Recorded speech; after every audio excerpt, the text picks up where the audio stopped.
Ladies and gentlemen, if you've been living under a rock, myself and other content contributors, all the way up to the top of Vendetta Sports Media, are competing in a baseball fantasy league. It's the start of the season, since the start of the baseball season. And I had an idea.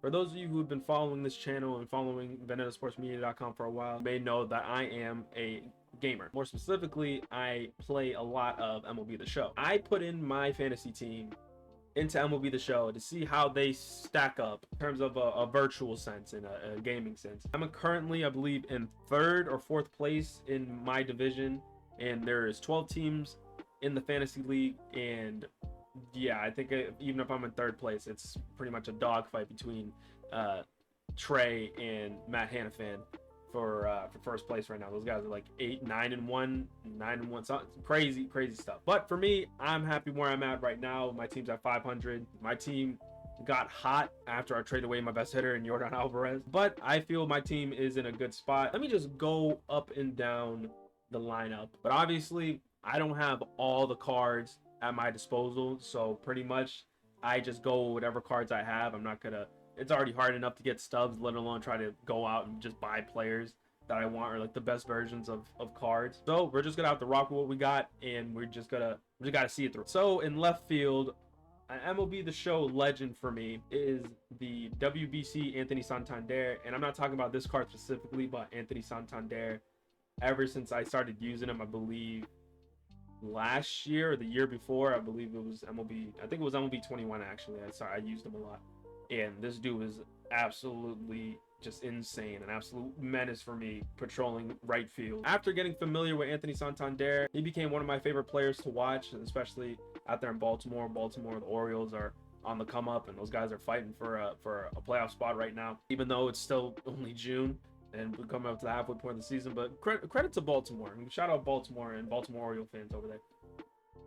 At least like having to deal with like how the team has been the last few years anyway. Next, my center fielder is Bryan Reynolds of the Pittsburgh Pirates. And now the Pirates, they are still up in their division in the NL Central, and I think it was kind of like the same thing I was thinking about with Santander.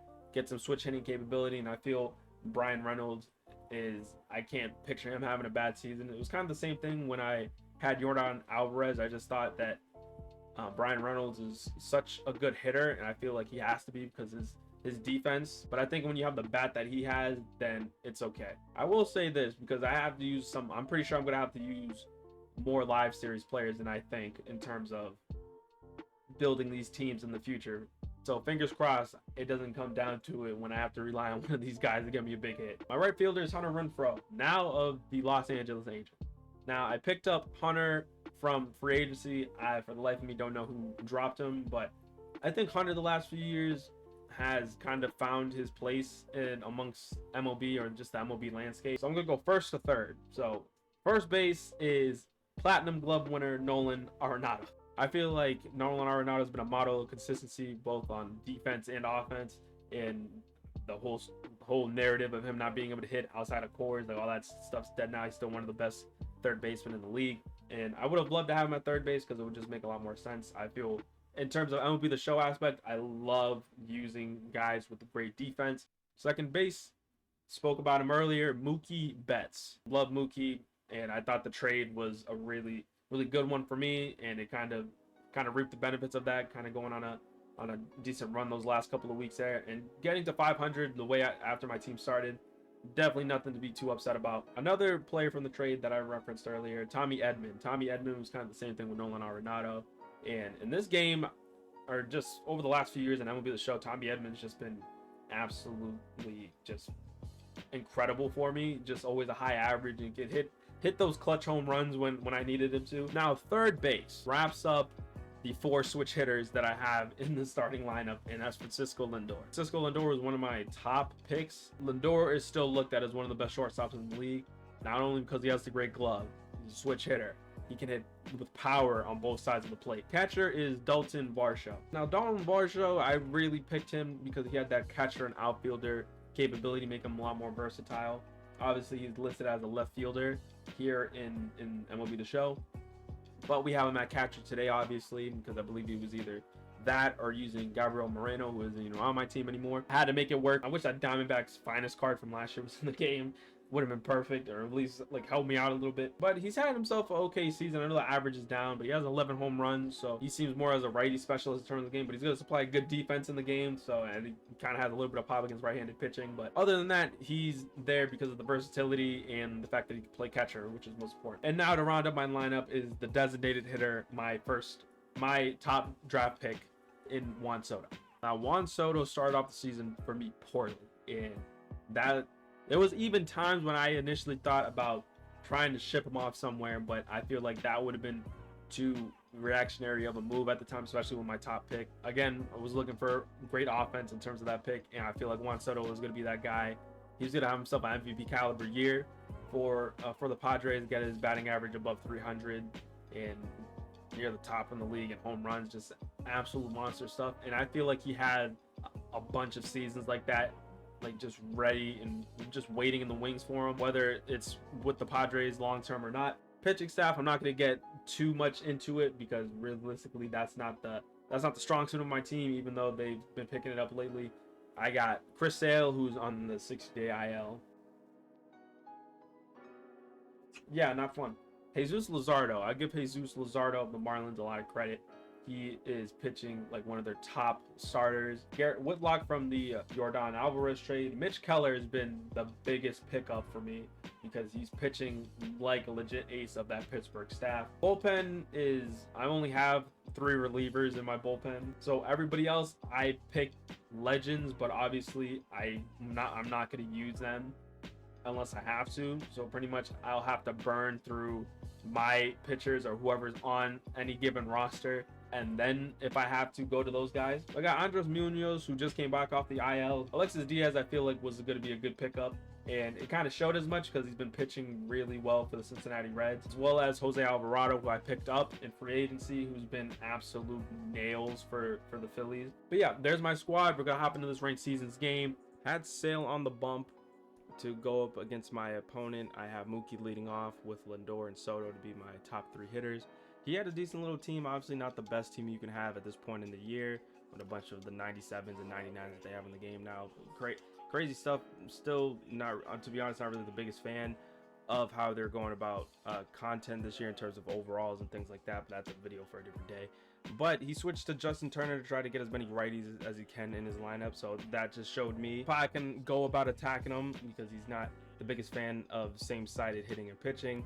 We get out of the first inning unscathed.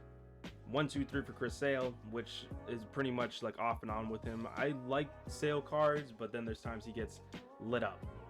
But we're up to bat now. Mookie with his 625 batting average works a walk, and Lindor almost got the scoring done early with a home run. But another thing I noticed is that taking pitches to dead center field has a higher chance of becoming a problem and just being warning track flyouts.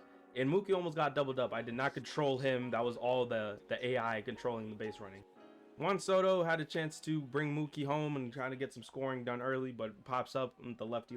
Probably should have used the live series because he was supercharged. Anthony Santander got himself a ugly base hit, but you know what? We can take anything we can get in ranked seasons. But to be fair, probably had no business getting a hit on that, but hey, get that average up. Nolan Arenado had a chance to get some scoring done, but ends up flying out to Reigns out there in left field. Sale back on the bump facing Ken Griffey Jr. that you got from BR. Renfroe gets the fly out. Facing off against the live series Tatis, he gets him to fly out to Renfroe as well, getting Renfroe some reps early here in the second inning. I'm always a big fan of Renfroe cards, even if I don't have the highest batting average. I always think he's just a fun card to use. I left a slider that kind of caught too much plate there, but not a problem for Brian Reynolds out there in center field. No problems yet going through the first 2 innings. Brian Reynolds almost got a hold of one. It's easy for in this ballpark anyway, for my ballpark, to be able to go to left and right field to get yourself some home runs, even though that's low elevation.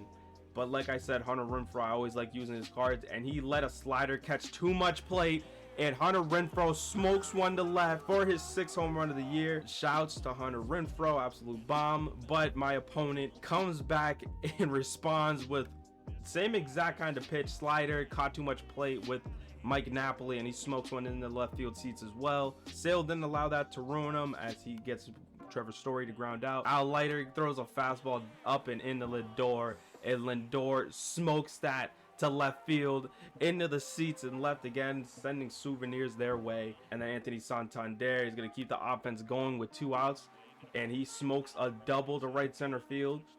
Anthony Santander, I don't know what it is about his swing, but the fact that he's a switch hitter, and it doesn't matter which Anthony Santander card I use, he's just an absolute superstar every time I use him. Nolan Arenado gets a base hit, and that's gonna bring home Anthony Santander to make it a 3-1 ball game here in ranked seasons.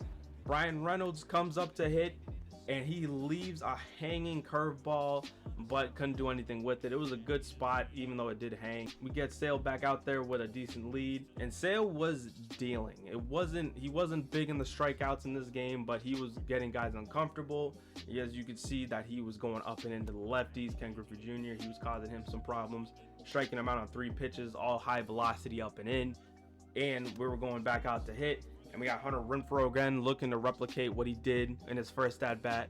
He had a chance to. Cutters up and in usually can be a dangerous place if somebody's looking for him, but wasn't behind this fastball to Tommy Edman, who smokes another bomb into left field. Absolute tank for Tommy Edman out there, and that's his first home run. 424, nothing to scoff at all. He would then go on to quit the game after that home run, and we walk away with the dub. We got the win off the rage quit, which kind of sucks. I would have liked to see it go the full 9 innings, but obviously it's kind of just one of the bigger problems that I have with the game, but that's a video for a different time. Sale held it down, give up the solo shot to Napoli with a bad slider that caught too much plate. Like I said at the beginning, the team was more offensive oriented anyway. Didn't get a chance to use any of the relievers that I have on my squad, but in all honesty, it was probably better off trotting out a reliever out there that only throws 3 pitches, 2 fastballs, and a slider. In this game anyway, could be very, very bad for you. I'm curious to see how some of the other teams in the Vendetta Baseball Fantasy League would stack up and MLB The Show up. So that's something to think about moving forward. Hope you guys enjoyed the video, and if you did, it would mean the world if you gave this video a like, as well as hitting the subscribe button and supporting us here at Vendetta Sports Media, and checking us out over at vendettasportsmedia.com to stay up to date with MLB Fantasy. A lot of great content over at vendettasportsmedia.com, so make sure you go and check that out as well. I'm hoping how my team played in this small sample is just a catalyst to how my team will be looking going into the summer. And I anticipate that we'll be fighting for a playoff spot come September. Hopefully in a few months when we come back and check, it is in a far better place than just treading around 500.